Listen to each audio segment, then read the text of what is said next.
Les choses sérieuses vont enfin commencer. On est très content. On a juste envie de dire, enfin, ça y est, ça va enfin commencer pour les hommes de Xabi Alonso. Et que dire, parce que ce sera sur un match très important pour le Real Madrid, un derby madrileño. Et justement, on a vraiment hâte que ça commence. Buenas a todos y a todas, j'espère que vous allez bien, c'est Baki Koundé de Madrid. On se retrouve pour une nouvelle vidéo, comme d'habitude, à propos du Real Madrid, pour un événement bien entendu spécial, un match spécial en Liga dans ce championnat espagnol. Ce sera bien sûr le derby madrileño, l'Atlético de Madrid face au Real Madrid, ce samedi à partir de 16h15 à l'Estadio Metropolitano. Et justement, los chavales, on va se projeter sur ce derby de Madrid. Vamos! Yeah les gars! Ça y est, c'est parti. Comme on le disait, les choses sérieuses vont enfin commencer pour le Real Madrid parce qu'on a vu justement cette équipe entraînée par Xabi Alonso désormais qui montre de très belles choses depuis le début de la saison, même si, comme on a tendance à le dire, tout n'est pas parfait parce que c'est un Real Madrid qui reste quand même en phase de rodage, mais qui continue de progresser pas à pas, qui continue de progresser jour par jour, heure par heure, minute par minute, seconde par seconde. Et ça, c'est vrai que ça fait extrêmement plaisir. On a vu justement une montée en puissance sur les derniers matchs. On a vu de belles choses aussi face à Levante, donc un Real Madrid qui fait tout simplement un carton plein dans ce début de saison en Liga. 6 matchs joués, 6 victoires, donc 18 points sur 18 possibles. Et désormais, justement, le Real Madrid va affronter une première équipe qui sera vraiment capable de la mettre en difficulté, que ce soit sur l'aspect défensif, aussi au milieu de terrain, mais aussi sur ses phases offensives. Ce sera bien sûr le rival qui n'est pas très loin, c'est l'Atlético de Madrid qui aura bien évidemment les armes pour inquiéter ce Real Madrid. Donc on le sait, derby madrileño très important, ce sera une première étape, un premier jugement on va dire pour cette équipe du Real Madrid. Elle va pouvoir montrer de quoi elle est capable, surtout que c'est très intéressant parce que ce sera un match à l'extérieur. On a vu aussi cette conférence de presse de Xabi Alonso qui disait d'ailleurs que les derbys étaient toujours spéciales avec une atmosphère toujours particulière aussi du côté de l'Estadio Metropolitano, un public de l'Atlético de Madrid qui soutient vraiment son équipe jusqu'au bout, qui met l'ambiance jusqu'à la dernière minute. Donc on a vraiment hâte avec cette équipe de l'Atlético de Madrid qui sera aussi motivée, transcendée. On le sait d'ailleurs, cette équipe de l'Atleti, même quand elle est en difficulté, ce qui est le cas pour l'instant sur ce début de saison, dès lors qu'elle joue le Real, c'est vrai qu'elle est beaucoup plus motivée, beaucoup plus déterminée à faire pas mal de dégâts sur son rival, à savoir le Real Madrid. Il faudra bien entendu se méfier de ça. Donc voilà, je pense que Xabi Alonso l'a très bien mentionné en conférence de presse. On a vu aussi cette liste des joueurs convoqués pour le Real Madrid. C'est exactement la même liste que le match face à Levante. Je crois que David Jiménez n'est pas forcément dans la liste, contrairement au match précédent, je crois, face à l'Espagnol de Barcelone. Sinon, ce sont exactement les mêmes joueurs. Trent Alexander-Arnold, Rudiger, Ferland Mendy, toujours blessés. Mais on le sait, c'est un Xabi Alonso qui va pouvoir compter sur quasiment la totalité de son effectif. Ça, c'est une très bonne nouvelle parce qu'on a vu que le tacticien espagnol avait pas mal de possibilités sur ses 11 de départ désormais. Un Real Madrid qui commence aussi à être très cohérent dans ce qu'il commence à proposer avec des schémas tactiques qui se diversifient pas mal, notamment ce qu'on a retrouvé face à Levante où il y avait des phases offensives où ça partait sur un 3-5-2 avec un Fran Garcia aussi qui était vraiment très haut. Un Vini Junior qui se plaçait aussi dans les half space, ce qui lui laissait pas mal de liberté notamment. Donc voilà, on le sait, c'est en phase de rodage, mais qu'est-ce que c'est pertinent, qu'est-ce que c'est cohérent pour le moment, à voir ce que ça va donner face à un adversaire avec une plus grosse envergure, capable aussi de poser des problèmes au Real Madrid, comme on le disait, d'un point de vue défensif, mais aussi d'un point de vue offensif. Et sur ça, c'est un Xabi Alonso qui a continué. Il a parlé du cas Mastantuono, qu'il était vraiment ravi des débuts de l'international argentin, déjà alors qu'il n'a à peine eu 17 ans. Et justement, ce qu'il est capable de faire, comme il le disait, avec son jeune âge, sa capacité d'adaptation, parce qu'on le sait déjà, passer à ce jeune âge d'un championnat à un autre, d'un pays à un autre, en plus pour passer au plus grand club du monde que le Real Madrid. Ce que fait l'international argentin pour l'instant, c'est vrai que c'est tout simplement très très fort et on a hâte de voir ce qu'il sera capable de faire par la suite. D'ailleurs, en parlant de Mastantuono, c'est vrai qu'il y a eu ces questions des journalistes quant à savoir est-ce qu'on commence à avoir aussi un trio d'attaque avec Vini Junior, Mbappé et Mastantuono. Xabi Alonso laisse entendre cette possibilité-là, mais aussi qu'il a plein d'autres choix en attaque, ce qui est vraiment aussi tout aussi intéressant. Mais c'est vrai qu'on a l'impression que ce trio-là, il commence à être aligné de plus en plus, qu'il peut commencer à prendre ses automatismes petit à petit, surtout s'ils sont encore alignés ce samedi lors du derby, avec un Vini Junior aussi qui est capable de déborder, de rentrer à l'intérieur, un Kylian Mbappé qui sait varier, qui est capable de décrocher,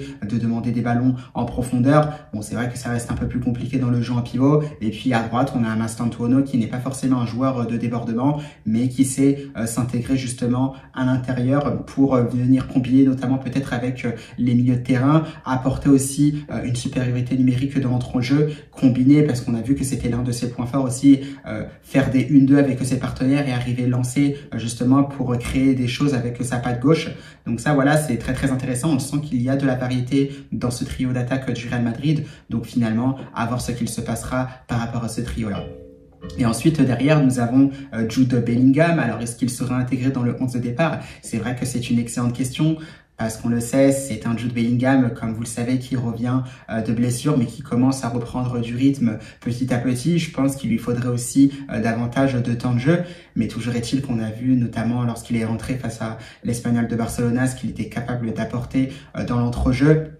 On l'a vu peut-être un tout petit peu seulement face à Levante où c'était quasiment la fin du match. Un match bien évidemment déjà plié en faveur du Real Madrid. Mais c'est vrai qu'il reste quand même cette possibilité d'intégrer Jude Bellingham. Mais ce serait peut-être au profit d'un joueur comme Arda Güler ou encore de Franco Mastantuono.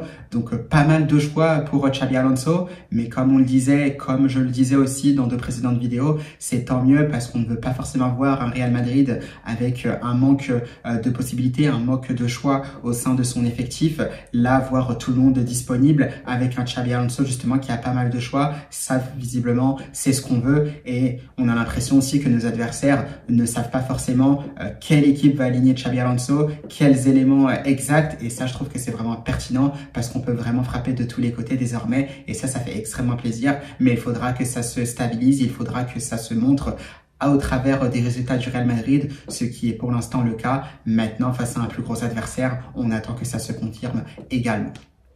Donc voilà, ça c'est vraiment très très important. Bon, il a montré aussi, Xabi Alonso a montré aussi son soutien envers Vinicius Junior. C'est vrai que ce sera un match très très important pour l'international Oliverde, toujours accueilli vraiment sous tension dès lors qu'il arrive au Metropolitano. Là, ce sera à lui bien évidemment de rester concentré sur son football. De toute façon, on l'a dit, quand Vini Junior est concentré sur son football, c'est vrai qu'il apporte systématiquement de bonnes choses au Real Madrid, comme son obra de arte, donc son chef-d'œuvre, son œuvre d'art qu'il aura réalisé dans ce match-là avec cet extérieur du pied à la Luka Modric qui viendra éclairer ce début du match du Real Madrid qui derrière pourra dérouler par la suite. Voilà, c'est ce Vinicius Junior là qu'on attend, Vinicius Junior en tant que leader, capable aussi de guider son équipe comme d'autres joueurs. Pareil aussi avec la voix, on aime aussi le voir avec le brassard de capitaine parce que ça montre aussi que c'est un ancien et qu'il doit montrer l'exemple, et voir Vinicius Junior sous cet œil-là, c'est vrai que ça fait extrêmement plaisir avec le sourire. On espère voilà qu'il aura totalement repris confiance et qu'il pourra montrer de très belles choses face à l'Atlético de Madrid. Donc voilà à peu près pour cette conférence de presse. Au niveau de ce que j'ai retenu, on sait que l'Atlético, ce n'est pas forcément une équipe facile, une équipe aussi voilà qui joue avec beaucoup d'énergie, surtout au Metropolitano. Et là, ça tombe très très bien parce que c'est un Atlético de Madrid qui devra absolument réagir, un Atlético de Madrid qui a enchaîné les mauvais résultats. Un Atlético de Madrid qui compte que 9 points au moment où nous parlons, quand le Real Madrid, lui, en a 18, le FC Barcelone en a 16. La donne, elle est tout simplement simple pour les hommes de Cholo Simeone, c'est qu'il faut absolument gagner face au Real Madrid, donc ce samedi, pour recoller peut-être un peu plus au Real Madrid et surtout pour pas être trop éloigné ou hors course à cette course à la Liga. Parce que si le Real Madrid parvient à s'imposer justement dans ce derby de Madrid, ça fera 3 points de plus supplémentaires, ce qui mettrait les hommes de Xabi Alonso à 12 points quand même de l'Atlético de Madrid, alors qu'on est qu'à la 7e journée, ce qui serait tout simplement invraisemblable. tout en sachant que comme moi j'aime à répéter aussi que le Real Madrid c'est une saison sur deux. Si c'est bien la saison à laquelle je pense où le Real Madrid performera, du moins en Liga, c'est vrai que si le Real Madrid prend déjà 12 points d'avance, ce sera compliqué pour les colchoneros d'aller les chercher, tout en sachant aussi qu'il y a également le Barça qui concurrence le Real Madrid. Donc attention pour les colchoneros, c'est vrai que ce match-là sera très périlleux pour lui face au Real Madrid, donc on a tout simplement hâte de voir comment ça se passera. Et d'ailleurs, justement, on le sait, l'Atlético de Madrid aura les arguments pour inquiéter ce Real Madrid-là, même si au niveau du jeu, ça reste très très compliqué. Il y a un homme, même si je pourrais revenir sur d'autres joueurs de l'équipe, mais je vais principalement m'appuyer, préciser des choses sur un seul homme qui symbolise l'Atlético de Madrid depuis la saison dernière. C'est l'autre Argentin, Julián Álvarez, tout simplement. Quel joueur, quel jugador, comme on dit en Espagne, parce que justement cet attaquant argentin a montré pas mal de palettes depuis qu'il est arrivé à l'Atlético de Madrid, capable de marquer dans la surface de réparation, capable de marquer sur des frappes lointaines, capable de participer au jeu. Il est capable aussi de prendre, de dribbler, des appels aussi, puisqu'il va également très très vite. On le voit, c'est un Julián Álvarez quasiment complet qui est capable de faire des dégâts, comme à l'image de son triplé face au Rayo Vallecano cette semaine. On n'oublie pas son maître coup franc aussi dès la première journée de la Liga face à l'Espagnol de Barcelona. On le sait, même si l'Atlético de Madrid va assez mal, c'est un Julián Álvarez qui va quand même très bien, qui à partir de rien est capable d'éclairer justement les matchs de l'Atlético de Madrid. Et attention justement avec ce Real Madrid qui a quand même des problèmes défensifs. Si on n'est pas prêt, si on n'est pas concentré, si on laisse le moindre espace justement à Julián Álvarez, attention parce que les dégâts peuvent être vraiment collatéraux. Donc il faudra vraiment être très très vigilant par rapport à Julián Álvarez. Ça, je pense que Xabi Alonso a un œil là-dessus. Je pense pas non plus qu'il y aura de marquage individuel, mais il faudra faire attention justement dès lors que l'international argentin aura le ballon, parce que ça, on l'a vu à maintes et maintes reprises. Il est vraiment très dangereux. Donc voilà, Julián Álvarez, élément phare à surveiller côté Real Madrid face à l'Atlético. D'ailleurs, il y a d'autres éléments à préciser. Il a marqué plusieurs fois face au Real Madrid. On a vu cette panenka notamment au match retour au Santiago Bernabéu en Liga la saison dernière. Pareil aussi en huitième de finale aller de la Champions League. Il a égalisé pour l'Atlético alors que c'était très difficile pour son équipe.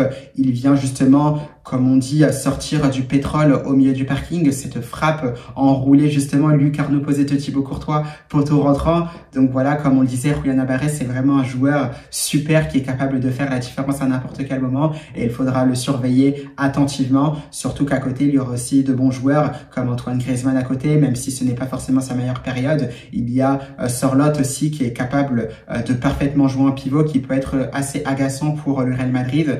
Il y a d'autres joueurs comme Giuliano Simeone qui peuvent être très perturbants, qui se donnent énormément avec beaucoup d'énergie comme cette équipe de l'Atlético de Madrid.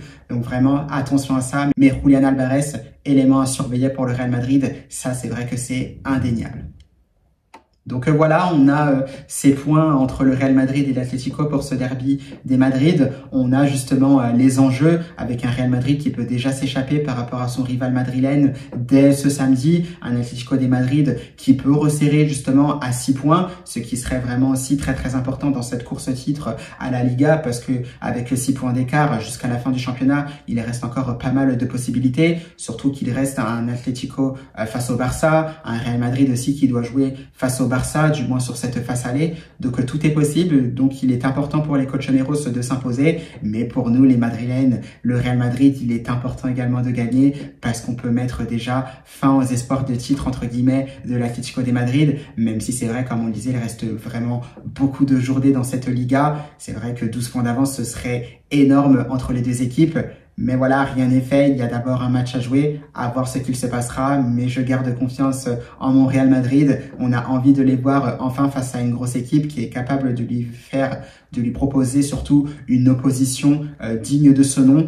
À voir ce qu'il se passera. Mais j'ai vraiment hâte et je pense que vous aussi, les chavales. Donc voilà, on a eu à peu près ce qu'il fallait. Des éléments importants pour moi pour ce match-là, ce qui concerne le milieu de terrain du Real Madrid, Bellingham, en attaque avec le trident peut-être, Mastantuono, Mbappé et Vinicius Junior, Huysen certainement dans l'axe aussi avec Eder Militão, Carvajal qui va récupérer une place de latéral droit. Donc voilà, tout a l'air d'être en place pour ce Real Madrid-là. La petite interrogation, elle est plus au milieu de terrain. Qui sera aligné? Est-ce que ce sera un milieu de terrain à 4? Est-ce que ce sera toujours un milieu de terrain à 3? J'ai hâte de voir cela, mais tout ce qu'on veut, c'est la victoire pour le Real Madrid. Alors si c'est avec la manière, si vraiment on est à l'écoute de Xabi Alonso pour ce derby-là, c'est vrai que ce serait tout simplement magnifique pour ce Real Madrid-là. Mais déjà, dans un premier temps, les 3 points et ensuite, on verra bien ce qu'il se passera.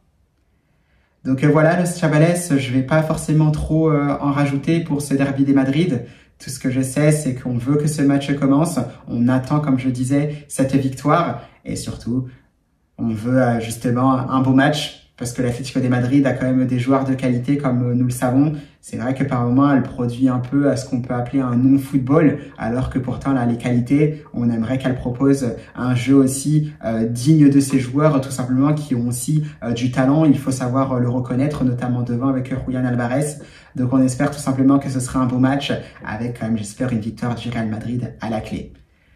Donc voilà, Los Chavales, moi, je vais vous souhaiter un bon week-end, puisqu'on est vendredi soir. Et surtout, on va se retrouver donc demain pour ce match entre le Real Madrid et l'Atlético, comme je disais, avec une victoire du Real. Donc, bonne soirée à tous et surtout, à la Madrid!